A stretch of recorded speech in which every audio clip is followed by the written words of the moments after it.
Cartoon TV. सुनो सुनो सुनो सभी जंगलवासी सुनो। आज दोपहर ठीक 2 बजे राजा जी ने अपने महल में एक सभा का आयोजन किया है। इसीलिए सभी पंछियों को ये सूचित किया जाता है दोपहर ठीक 2 बजे आप सभी राजा जी के महल में पहुंच जाए। साथियों, अभी दोपहर होने में समय है, तब तक हमें अनाज ढूंढने के लिए जाना होगा। हाँ लाडो, अनाज लेकर वापस आते आते दोपहर हो जाएगी और आते ही हम सब मिलकर राजा जी के महल में जाएंगे। हाँ, ये सही रहेगा। चलो फिर हम चलते हैं। सारे अनाज की खोज में निकल पड़ते हैं।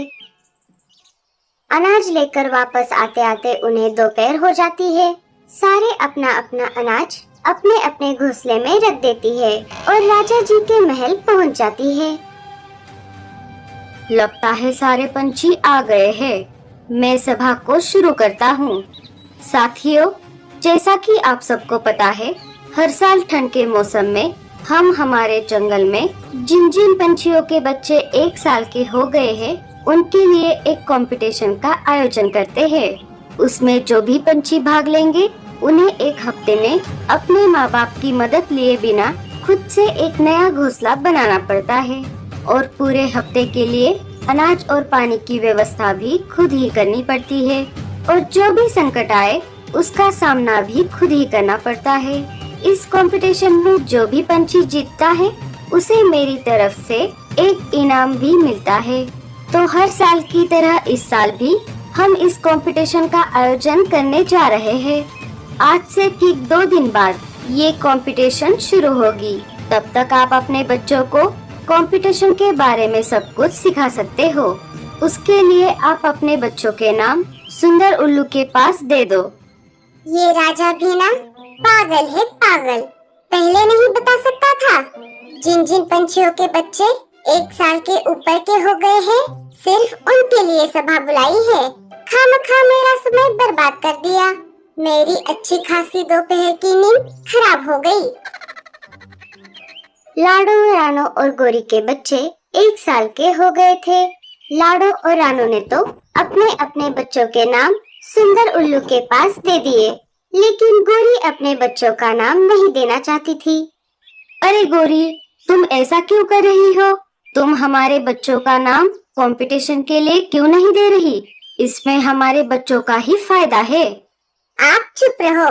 मेरे बच्चे भले ही 1 साल के हो गए हैं, लेकिन मेरे लिए वो अभी भी बच्चे हैं। मैं मेरे लाडले बच्चों को 1 हफ्ते के लिए मुझसे अलग नहीं कर सकती। अरे गोरी, माँ बाप जिंदगी भर बच्चों के साथ नहीं रहते। कभी ना कभी बच्चों को अपने पैरों पर खुद से खड़ा होना ही पड़ता है। नहीं नहीं, जब तक मैं जिंदा हूँ, मैं मेरे बच्चों को अकेला कहीं पर भी जाने नहीं दूंगी, चाहे कुछ भी हो जाए।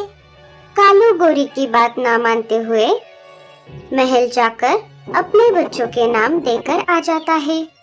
इधर रानो और लाडो 2 दिनों में अपने अपने बच्चों को कंपटीशन के लिए तैयार कर देती है।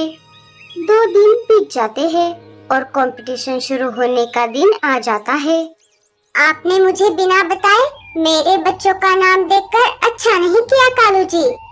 मेरे प्यारे बच्चों, तुम दोनों चिंता मत करो। तुम्हें जितना आता है उतना ही करना और जीतने का टेंशन मत लेना। तुम हार भी गए तो मुझे कोई चिंता नहीं है। मैं हूँ ना तुम दोनों को संभालने के लिए। तीनों के बच्चों को घोंसला बनाने के लिए एक एक पेड़ दिया जाता है। कंपटीशन शुरू हो जाती है। भैया, हम हमारा घोंसला कौन सी चीज से बनाने वाले हैं? हम हमारा घोंसला लकड़ी और बेल से बनाएंगे। चलो हम सामान इकट्ठा करने चलते हैं। भैया, हम हमारा घोंसला घास फूस से बनाते हैं। चलो हम घास फूस इकट्ठा करते हैं। अरे जग्गू, हमारा क्या प्लान है? मुझे नहीं पता। माँ ने तो हमें कुछ भी नहीं बताया। अब यहाँ पर आसपास जो भी मिलेगा, हमें उसी से हमारा घोंसला बनाना पड़ेगा। पिंकी और टीलू वहाँ से निकलकर घोंसला बनाने का सामान जमा करने के लिए निकल पड़ते हैं। थोड़ी ही देर में वो सामान के साथ साथ अनाज और पानी भी लेकर आते हैं। बंटी और बबली भी सामान लेकर अपने पेड़ पर आ जाते हैं। इधर जग्गू और गोलू आसपास पड़े हुए सामान को लेकर एक ही दिन में अपना टूटा फूटा घोंसला बना देते हैं। अरे बंटी और बबली, क्या हुआ? तुम्हारा घोंसला अभी तक बनकर तैयार नहीं हुआ? हमने तो हमारा घोंसला एक ही दिन में बना लिया। तुम्हारे जैसा टूटा फूटा घोंसला तो हम भी बना सकते हैं, लेकिन हमें कंपटीशन हारनी नहीं, जीतनी है। जग्गू और गोलू वहाँ से निकलकर टीलू और पिंकी के पास आ जाते हैं। अरे वाह, तुम सामान लाते लाते अनाज भी लेकर आए। ये तुमने बहुत अच्छा किया। हम भी अनाज लाने के लिए जाने वाले थे, लेकिन अब थोड़ी ही देर में शाम हो जाएगी और वापस आते आते रात। क्या आज के लिए तुम हमें थोड़ा अनाज उधार दे सकते हो? कल जब हम अनाज लेकर आएंगे तब तुम्हें तुम्हारा अनाज लौटा देंगे। ठीक है, तुम ले जाओ। टीलू जग्गू और गोलू को अपने लाए हुए अनाज में से थोड़ा अनाज दे देता है। जैसे तैसे करके रात गुजर जाती है। सुबह हो जाती है और सुबह होते ही लाडो और रानू के बच्चे फिर से अपने अपने घोंसले बनाने में लग जाते हैं। दोपहर हो जाती है। भैया चलो, हमें अनाज लाने के लिए जाना है। हाँ पिंकी, चलो।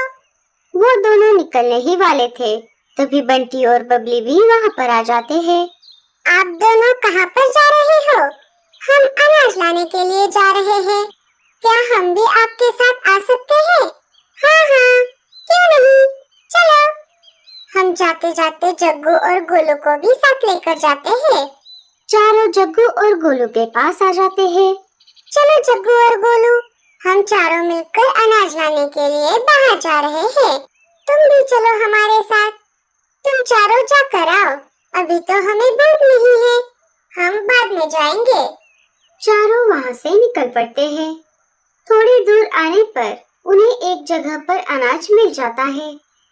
चारों वहीं पर थोड़ा थोड़ा अनाज खा लेते हैं और थोड़ा अनाज अपने साथ लेकर वापस घोंसलों की तरफ निकल पड़ते हैं। वो वापस आ ही रहे थे, तभी उन्हें एक शिकारी चील शिकार की तलाश में घूमता हुआ दिखाई देता है। अरे दोस्तों, वो देखो, शिकारी चील। भैया, हमें छुपना होगा। हाँ हाँ, चलो चलो, आओ मेरे पीछे पीछे। चारों वहाँ से निकलकर एक बड़े से पेड़ के पत्ते के पीछे छुप जाते हैं। अरे, ये बच्चे कहाँ पर गए? अभी अभी तो यहीं पर थे। चलो, कोई बात नहीं, मैं कोई और शिकार देखता हूँ। शिकारी चील वहाँ से चला जाता है। अच्छा हुआ दोस्तों, हम सब छुप गए, नहीं तो ये चील हमें खा जाता। हाँ भैया, टीलू और पिंकी की वजह से हम बच गए। शिकार के सामने आने पर हमें छुपना चाहिए, ये बात माँ ने हमें बताई थी, लेकिन हम उसे भूल गए। हम जब भी माँ के साथ अनाज लाने के लिए बाहर जाते थे, तब कभी कभी हमारा सामना शिकारी पंछी से हो जाता था। तब माँ ने हमें सिखाया था, हम शिकारी पंछी का सामना नहीं कर सकते, उस वक्त हमें छुपना चाहिए, इसीलिए हमें सब याद है। चलो दोस्तों, अब हमें चलना चाहिए, थोड़ी ही देर में अंधेरा हो जाएगा। चारों वहाँ से निकलकर वापस घोंसलों की ओर निकल पड़ते हैं। धीरे धीरे दिन बीतने लगते हैं और कंपटीशन का आखिरी दिन आ जाता है। चलो, बस आज की रात जैसे तैसे गुजर जाए, कल हम हमारे घर वापस जाएंगे। लाडो और रानू के बच्चों ने अपने अपने घोंसले बना लिए थे। सारे घोंसलों में बैठे हुए थे। तभी शिकारी चील वहाँ पर आ जाता है। सुना है इस जंगल में कोई कंपटीशन चल रही है और कुछ पंछियों के बच्चे अकेले इन घोंसलों में रह रहे हैं। आज कंपटीशन का आखिरी दिन है। आज रात होते ही मैं इनके घोंसलों पर हमला करूंगा और एक एक करके रात हो जाती है और रात होते ही शिकारी चील वहाँ पर आ जाता है। पहले तो वो जग्गू और गोलू के घोंसले के पास आ जाता है और अपने पंजों से घोंसला तोड़ देता है। वाह वाह वाह वाह, कौवे के बच्चे! मुझे कौवे के बच्चों का शिकार करना बहुत अच्छा लगता है। हमें मत मारो, हमें छोड़ दो। अरे वो देखो, कितना बड़ा पंछी हमारी तरफ आ रहा है। कहाँ है वो? जैसे ही चील ने पीछे मुड़कर देखा, जग्गू और गोलू वहाँ से भाग गए और बंटी बबली के घास फूस के घोंसले के पास आ गए और दरवाजा खटखटाने लगे। जल्दी से दरवाजा खोलो, हमें अंदर ले लो। जैसे ही बंटी दरवाजा खोलता है, दोनों अंदर आकर अंदर से दरवाजा लगा लेते हैं। अरे क्या हुआ? तुम इतना डरे हुए क्यों हो? बाहर शिकारी पंछी आया है, उसने हमारा घोंसला तोड़ दिया। हमने उसका ध्यान भटकाया और यहाँ पर भागकर आ गए। शिकारी चील बंटी और बबली के घर के बाहर आ जाता है। मुझे पता है तुम दोनों इसी घोंसले में छुपे हो। रुको, मैं अभी इस घोंसले को तोड़ देता हूँ। शिकारी चील अपने एक ही पंजे में बंटी और बबली का घास फूस का घर तोड़ देता है। अरे वो देखो, राजा जी और सिपाही यहीं पर आ रहे हैं।